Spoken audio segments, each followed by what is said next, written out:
knowing that you'll respect them in the morning with intelligent talk that stimulates.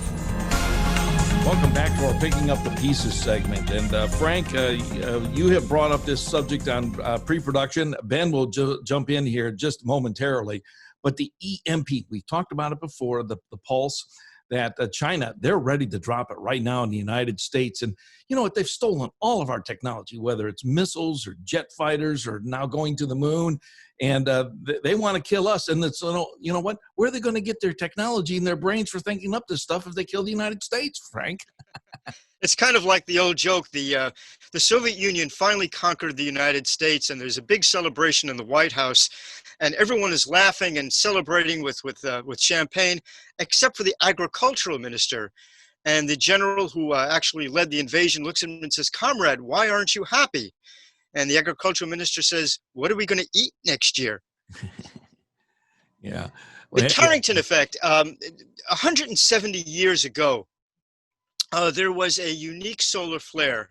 Astronomers say this sort of thing happens about once every 100 or 150 years. It destroyed all the primitive electronics of the time. It was called an electromagnetic pulse effect. The same thing happened on a much more limited scale when nuclear testing was being done in the Pacific, and it was found that nearby electronics were pretty much wiped out, not just damaged, but completely eliminated by an electromagnetic pulse. A lot of very brilliant scientists realized that this could also be used as a weapon. And in fact, it's calculated that one single nuclear weapon detonated at the right altitude over continental United States would completely destroy most of the electronic transmission facilities in the country in a way that they couldn't be rebuilt. They would have to be made new and start over again. This is, of course, a very cheap weapon.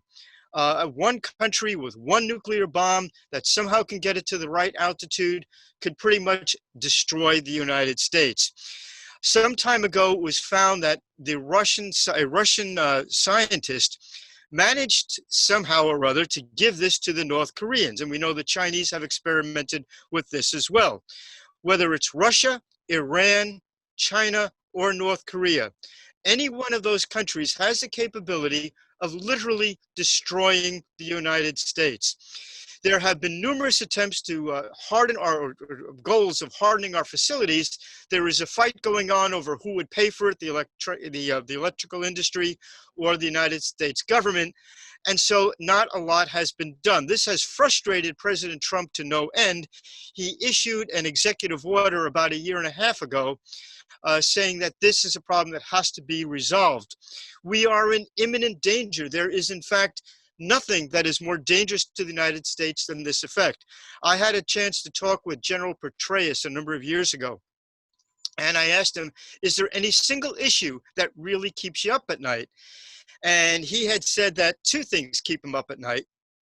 One is the fact that certain foreign parts are being used in American weapons. Some of those parts come from China.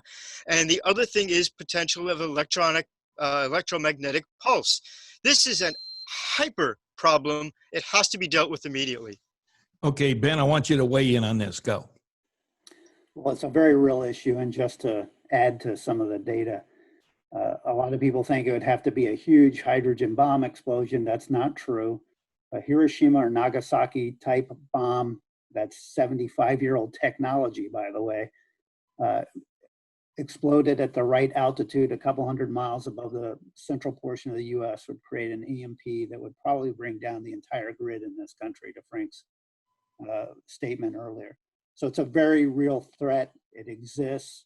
Any country that can loft a nuclear weapon to that height and explode it above the US can take us down. It's asymmetric. It is, because of that, it is something that is conceivable as opposed to nuking New York or Chicago or LA, which would generate a massive retaliatory response from the US. So it's a real threat that a country like Iran, if they get nuclear weapons, could pull off. North Korea now, China. There is a threat where China could go to war with us. Realistically, it would be over Taiwan. China is, I think, willing to go to war with the US to reunite Taiwan, and they're moving in that direction. So these are real threats.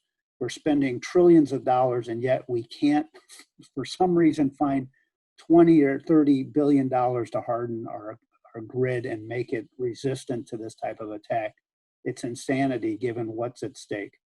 This is Inside the News. That was Ben Brunson, the author of the Falstaff, Enigma, and Esther Sling. You can find Ben at benbrunson.com, amazon.com. Frank Vernuccio with the American Analysis of News and Media. You can find Frank at usagovpolicy.com.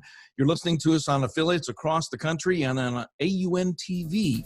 Thank you so much for joining us. We have to take a pause. We'll be back. You're listening to Wehman, Brunson, and Vernuccio, Inside the News.